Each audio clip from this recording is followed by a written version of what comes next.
Il est temps de faire le bilan de l'année 2023.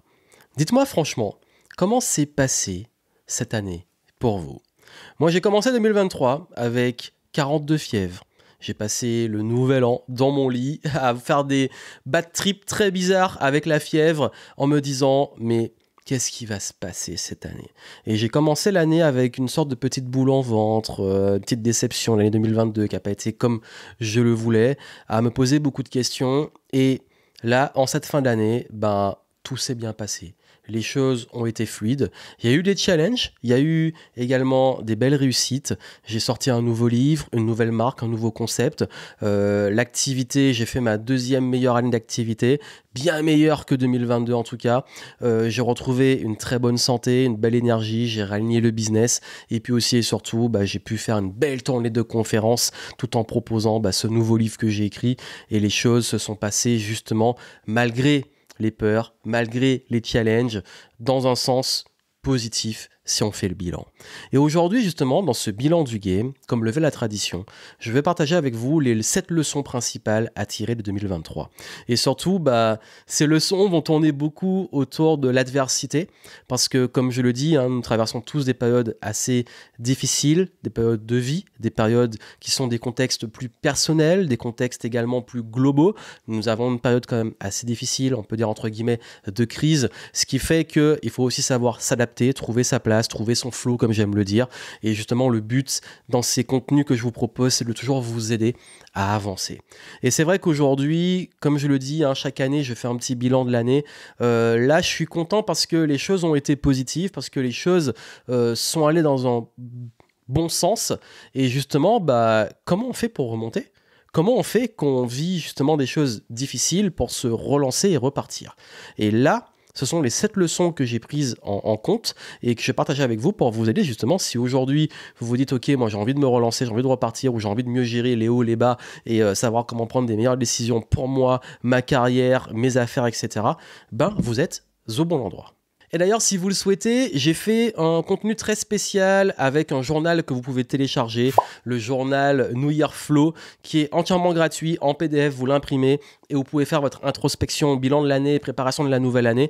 Et j'ai fait une vidéo dans laquelle je vous montre justement comment réussir à faire ce bilan. Je partage un petit peu les réponses avec vous et qu'est-ce qu'il y a derrière les questions. Et si vous voulez être guidé pour le faire, vous avez les infos en descriptif. Et là, ce sera un complément à ce contenu que j'ai déjà fait je l'avais promis de faire vraiment un vrai bilan. Là, c'était plus justement vous montrer comment utiliser le journal. Donc, si vous avez envie de faire votre petit bilan, introspection et planification de la future année, vous avez les infos en descriptif. C'est gratuit, prenez-le. Et si vraiment ça vous plaît, vous avez une version beaucoup plus complète que vous pourrez voir après. Je vous laisse découvrir tout ça. Vous pouvez le voir après.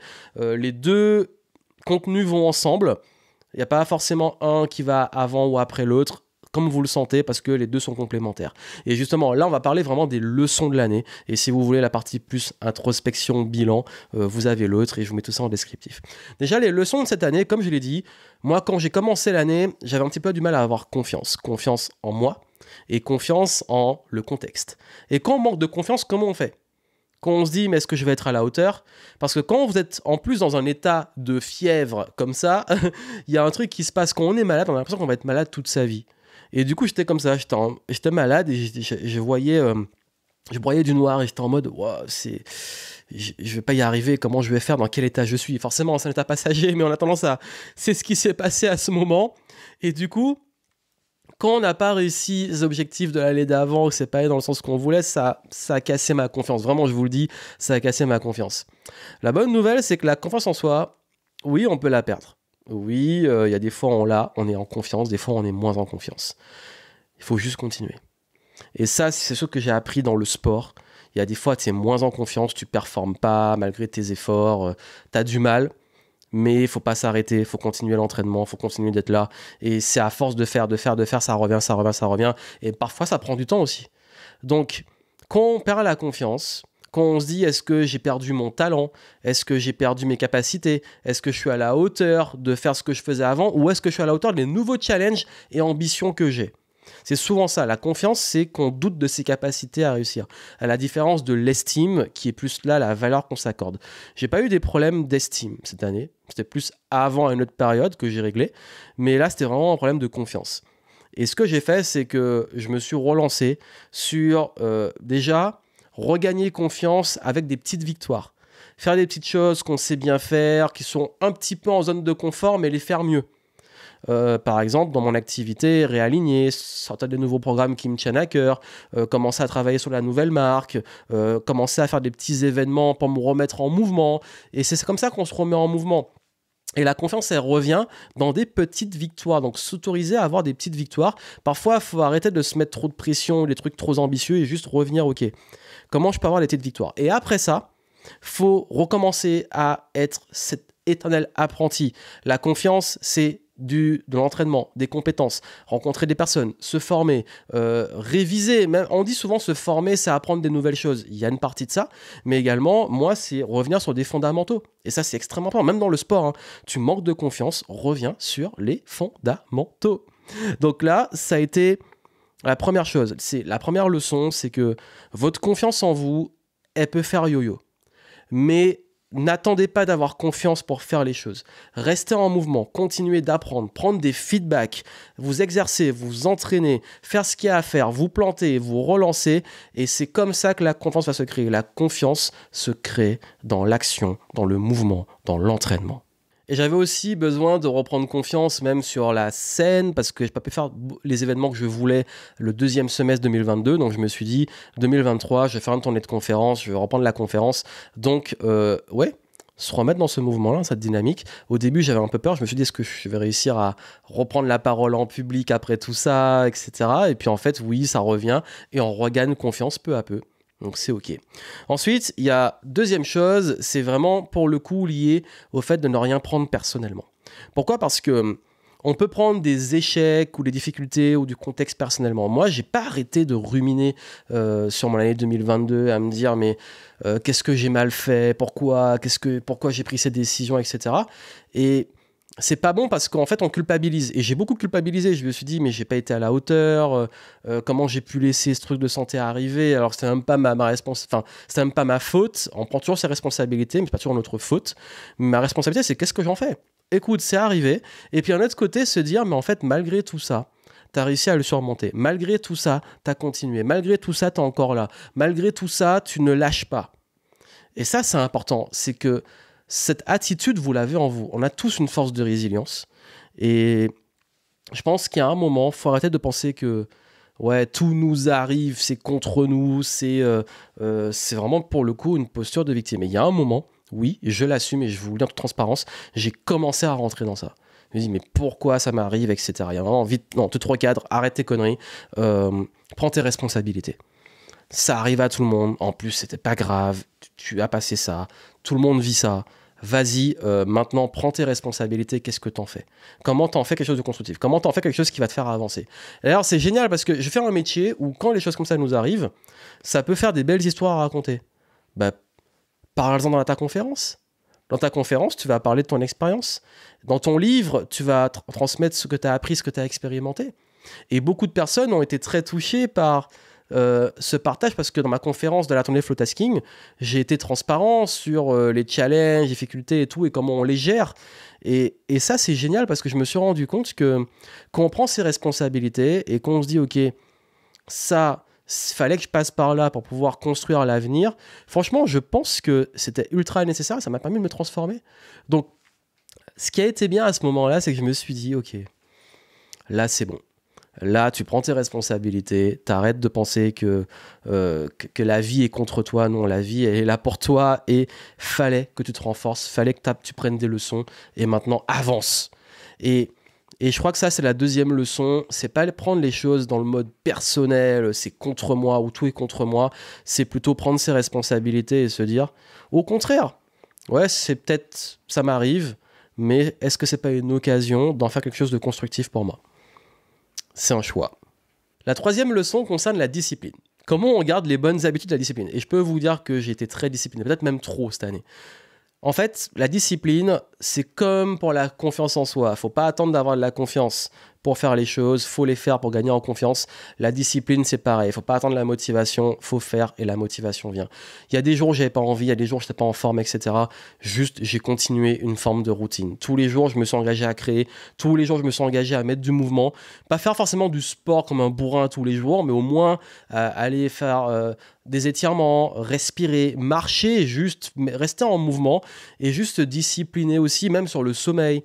Se mettre des règles. Il y a des fois, ok, tu peux avoir un mauvais sommeil ou te coucher plus tard et tout, mais pas en faire des mauvaises habitudes. Ne jamais laisser les mauvaises habitudes rentrer en gardant cette discipline. Mais une discipline plutôt soft et souple, mais qui est suffisante pour chaque jour, quand tu fais un petit peu, t'avances. Et cette année, ça a été vraiment ça. C'est qu'à des fois, je faisais des choses régulièrement et je n'étais pas toujours conscient de l'impact que ça pouvait avoir sur le long terme.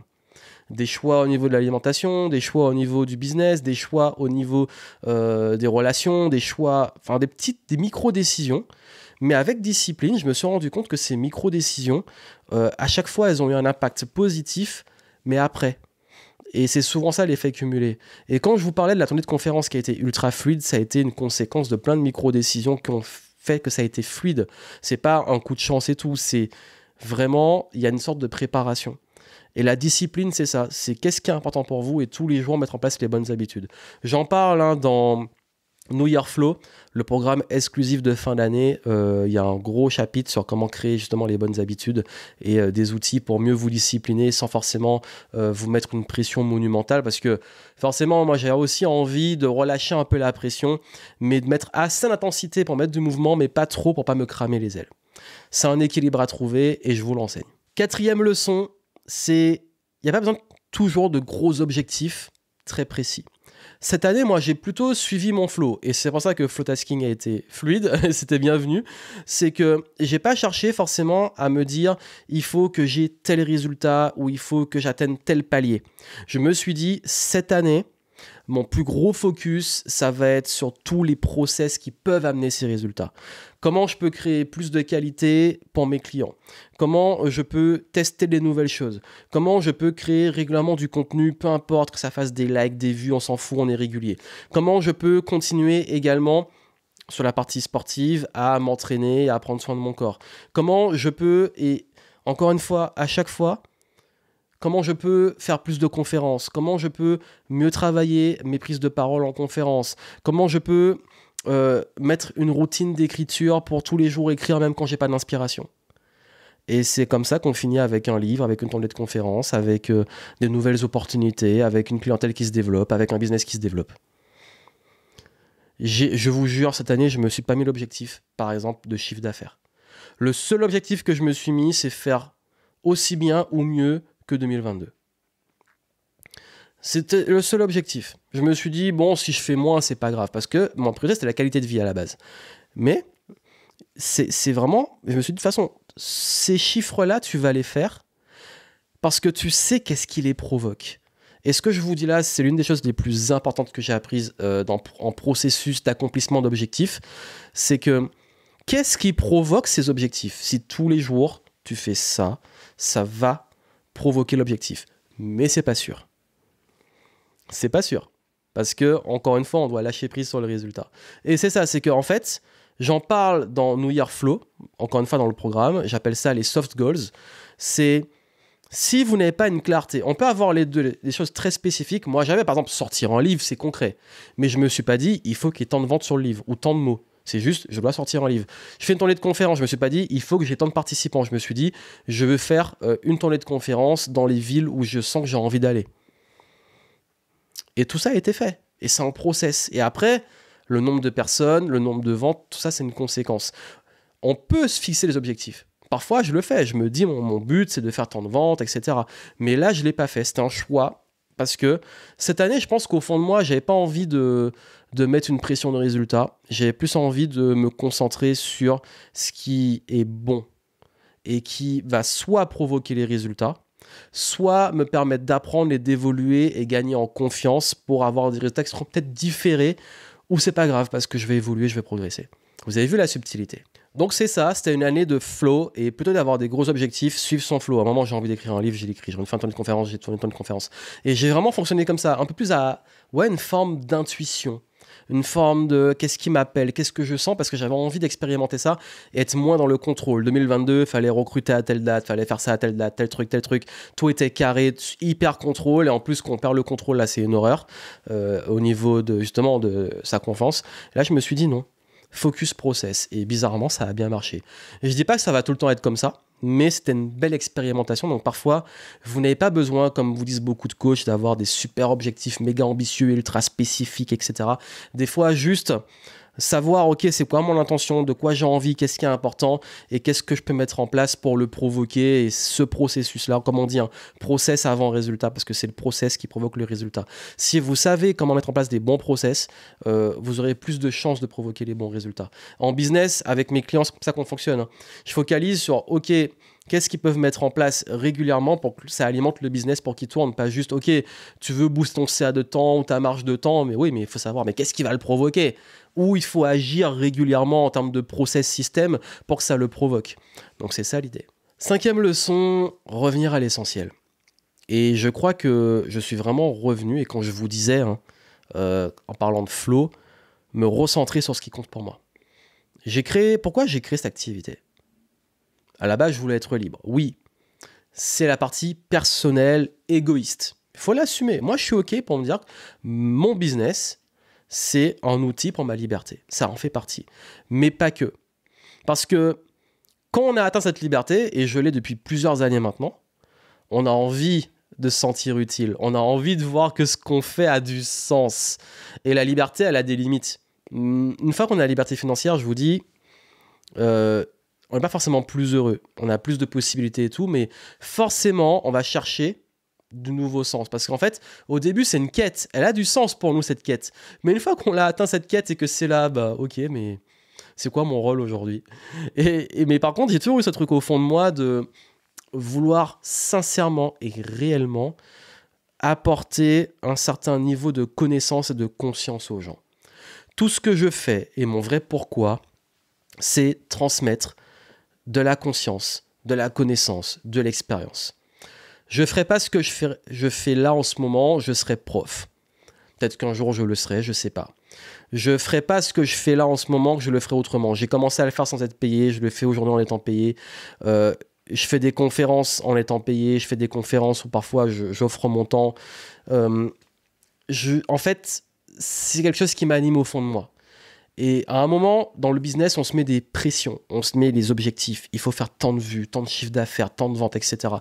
Encore une fois, il y a une réalité. Il faut des résultats au bout d'un moment. Mais quel est le sens derrière? Et moi, je suis incapable de faire des choses pour l'argent. Je vous dis vraiment et sincèrement, il y en a peut-être beaucoup qui ne me croiront pas, je m'en fous, mais je vous le dis. Les gens qui me connaissent en off le savent. Et les gens qui me rencontrent, je pense que ça se sent. Je ne peux pas faire les choses juste pour de l'argent. Juste pour un résultat financier. Surtout qu'aujourd'hui, je sais faire de l'argent. Je peux faire quelque chose qui va me rapporter de l'argent. Mais il faut quand même qu'il y ait un sens derrière. S'il n'y a pas un sens et que je me dis je gagne de l'argent en ayant fait un truc qui a du sens, pour moi, c'est juste un coup de shot de dopamine. T'as l'argent. Tous, on a un argent qui rentre. Wow, c'est super, mais s'il n'y a pas de sens, ça ne sert à rien. Et d'ailleurs, c'est tellement fort que tous les paliers business que j'ai passés avaient un sens. Il y en a plein, ils disent je veux faire tant par mois, tant par mois, tant par mois, mais pourquoi? C'est quoi le sens? Moi, ça n'a jamais marché. Par contre, le moment où tu te dis, ça, c'est pour pouvoir assurer tel train de vie. Ça, c'est pour pouvoir assurer tel type de business avec une équipe de temps et tel projet. Ça, c'est pour pouvoir assurer tel type de projet et d'ampleur et impacter tant de personnes. En fait, quand les objectifs, moi, ils ont un sens, c'est là que j'arrive à les atteindre. Soit un sens, t'as pas le choix parce que ton business t'a mis une barre tellement haute que tu dois l'atteindre et c'est ok parce que c'est aussi le jeu, parfois il faut repousser un petit peu les choses, mais il y a des fois aussi juste, ouais, on a eu un impact, on a fait un truc à du sens. Par exemple, je fais un événement, je veux que les gens ils vivent une expérience, qu'il y ait des retours qui s'en rappellent. Je vais pas juste faire un événement où il y a un guichet, on encaisse les places et puis c'est fini. Moi, il faut qu'il y ait tout le sens derrière, sinon justement ça n'a pas de sens. Donc je crois que c'est vraiment ça, c'est revenir à l'essentiel de ce qui a du sens. Et cette année, j'ai eu besoin de revenir au sens. Parce qu'aujourd'hui, dans nos métiers, faire du contenu, publier des formats, en plus les formats courts, etc. Il y a un moment, moi, je commençais à ne plus m'y retrouver parce que je me dis, mais c'est quoi le sens? Ok, c'est cool, je fais un contenu d'une minute, ça aide des gens, tac, tac, tac, mais le truc, il est oublié au bout de 48 heures. C'est quoi l'intérêt? Alors que je sais que là, par exemple, je respecte pas du tout les codes en faisant des trucs quasi sans montage où je parle pendant très longtemps alors qu'on dit qu'il faut faire des trucs de temps en temps super cutés avec tel montage pour que les gens y restent. J'ai pas envie parce que ça n'a pas de sens pour moi. Et on pourra me donner toutes les raisons du monde, mais oui, mais ton message il me transmet et tout. Dans ce format-là actuel, non. Pour moi, en fait, je veux juste vas-y, on discute. On se pose. C'est bon, j'ai pas envie d'insulter votre cerveau, il a besoin de 10 000 effets spéciaux pour que vous restez attentif. À un moment, faut arrêter d'insulter le cerveau des gens et j'ai pas envie de rentrer dans cette course en fait. Je suis ok pour le faire de temps en temps, je suis ok, je suis conscient que c'est important, mais il y a des fois juste tous les formats s'y prêtent pas. Et c'est ça le sens. C'est que pourquoi je me suis remis à l'écriture, pourquoi je me suis remis à faire des événements, pourquoi je me suis remis à des choses qui, je sais, même les nouveaux formats de programmes, ça n'empêche pas que les anciens sont très bons et tout, mais les nouveaux programmes Signature Flow Tasking, on fait majoritairement des workbooks, on fait majoritairement des choses qui sont tangibles. Même si on fait du business en ligne et du web, c'est pas que de la formation, il y a des choses que vous pouvez avoir avec vous et qui sont concrètes. Moi, j'ai envie de concret en ce moment et ça, j'en avais besoin cette année. Et c'est une belle leçon, c'est revenir sur des choses qui ont du sens parce que ça a du sens dans notre interprétation, mais ça a aussi du sens parce que je sais que pour moi, le sens, c'est les choses qui durent et qui me dépassent. C'est une cause qui me dépasse. Transmettre le savoir, la connaissance, l'expérience, en toute humilité, mon expérience, mon savoir, mais surtout celui des autres, avec ça vient bientôt, mais des interviews, je vous partage souvent des livres, je partage aussi souvent des ressources que j'aime bien, m'entourer aussi des personnes inspirantes lors d'événements et tout, c'est ça qui m'anime. Moi, je suis passionné quand je rencontre des gens passionnés par ce qu'ils font. Donc c'est ça qui a du sens. Revenir au sens. Une leçon importante, et je crois que c'est aussi mon intention, j'en ai beaucoup parlé dans le bilan de l'année, bien s'entourer. C'est important de bien s'entourer parce que je me rends compte à quel point l'environnement y joue. Et moi, je suis très heureux et je suis content d'être bien entouré de mon côté et de voir que j'ai l'aide de personnes de confiance, que j'arrive aussi, moi, à plus demander de l'aide, que qu'on est avec les bonnes personnes, ça avance de façon beaucoup plus concrète. Donc, je crois que ça a été une belle leçon pour moi cette année où j'ai réussi à recréer du lien avec des gens qui comptent, à rencontrer aussi, faire de nouvelles rencontres, à créer un lien plus fort aussi avec une partie de ma clientèle. Donc, ouais, j'ai pas beaucoup plus à dire dessus, mais le fait de bien s'entourer, avoir la capacité aussi à créer du lien avec des personnes qui nous challengent aussi, qui vont nous pousser et en même temps qu'on va pousser et qui vont aussi nous stimuler. Mais qu'est-ce que ça fait une différence? Et sur ça, moi, je me suis vraiment rendu compte à quel point j'ai un entourage qui est génial. Et ça, c'est important pour moi. Et je voulais quand même le placer. Et une dernière chose, ne rien faire pour vouloir prouver quelque chose. Je crois que je suis en tout cas, je dis on est, mais je suis dans un game, un jeu, où il y a beaucoup cette dynamique de il faut prouver. Il faut prouver que tu es heureux, que tu gagnes bien ta vie, que tu es successful et tout. Et moi, j'ai pas forcément envie de rentrer dans ce jeu. Parce que j'estime que j'ai pas à prouver quelque chose, ni à me prouver quelque chose. J'ai juste à faire ce qui compte et progresser et à avancer. Et je me suis rendu compte que cette année, j'ai rien fait dans une intention de prouver quelque chose. J'ai fait une tournée de conférences. Il y a des salles où on était en très petit comité. J'aurais pu annuler, largement. J'aurais pu dire, je dois prouver que moi je remplis des salles, machin et tout. J'ai déjà rempli des salles, il faut que je montre. T'es pas là pour prouver. T'es là pour apporter de la valeur aux gens qui se déplacent et qui sont là pour toi. Qu'ils soient 5, qu'ils soient 10, qu'ils soient 50, qu'ils soient 200, tu donnes pour les gens qui sont là. Et je crois qu'il faut arrêter ce truc de toujours vouloir prouver. Vraiment, c'est un game où, même quand on rencontre des gens, ils ont toujours l'impression qu'il faut qu'ils se vantent, qu'ils partagent des trucs. Moi, je fais tant, et je fais ci, et je fais ça, et je suis génial, et ma vie est géniale, mais on s'en fout en fait, les gens s'en foutent. Et c'est ça qui est triste, c'est que on est dans un monde où les gens veulent prouver quelque chose à des gens qui s'en foutent. Et c'est insidieux parce que forcément, plus tu es dans une dynamique de choses où tu veux prouver, plus tu vas être félicité de façon très, très, très, pour le coup, hypocrite, faut assumer. Mais ça va encourager encore plus à vouloir prouver quelque chose. Mais à quoi bon? C'est quoi cette course en fait? Et moi je vous dis, et c'est une leçon qui est importante, c'est que j'ai pu avoir des phases où j'ai voulu prouver quelque chose et tout. Même moi, vouloir me prouver quelque chose. J'ai parlé de la confiance et je vais boucler la boucle. La vraie confiance en soi, justement, quand on a une vraie confiance, on n'a pas besoin de prouver. Parce qu'on sait ce qu'on veut. On sait les capacités qu'on a. Et on est juste à délivrer le travail et faire le travail. Pas à prouver qu'on le fait bien. Pas à prouver qu'on est une bonne personne. Pas à prouver qu'on est successful. Show, don't tell, comme on dit. Montre, arrête de parler. Et c'est le mot de la fin. Je voulais finir dessus parce que, comme je vous ai dit, là, je pense que vous avez peut-être dû le sentir dans cette évolution de mes contenus et de ma façon de penser, mais heureusement, j'ai envie de dire, on évolue tous. Ce qui compte pour moi aujourd'hui, c'est de vous montrer justement que, voilà, chaque année, on fait les bilans, vous voyez les évolutions et tout. Moi, c'est vraiment un format de transparence pour vous montrer les choses, bien entendu, que j'ai envie de partager, mais aussi pour vous dire que, ouais, on est là pour avancer ensemble, chacun son chemin, son parcours, ses challenges et tout. Et que aussi, et c'est pas pour prouver, c'est juste que c'est important pour moi de montrer que j'applique ce que je transmets, parce que les gens en qui j'ai confiance, je vois qu'ils appliquent ce qu'ils disent. C'est comme on dit, hein, walk the talk. Ça veut dire que tu parles, ok, mais montre que tu fais le truc. Et je crois que ça, c'est quelque chose qui est important pour moi. C'est une de mes valeurs et je l'incarne naturellement puisque c'est une valeur.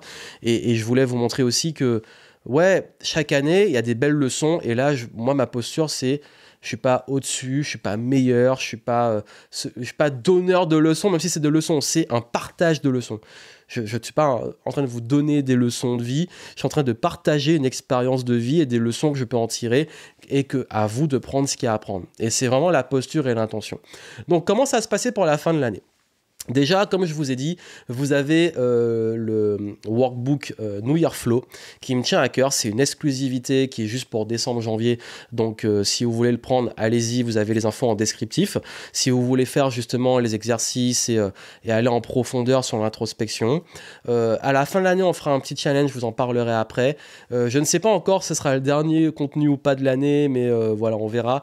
Mais en tout cas, on va se retrouver pour l'année 2024 chaud patate.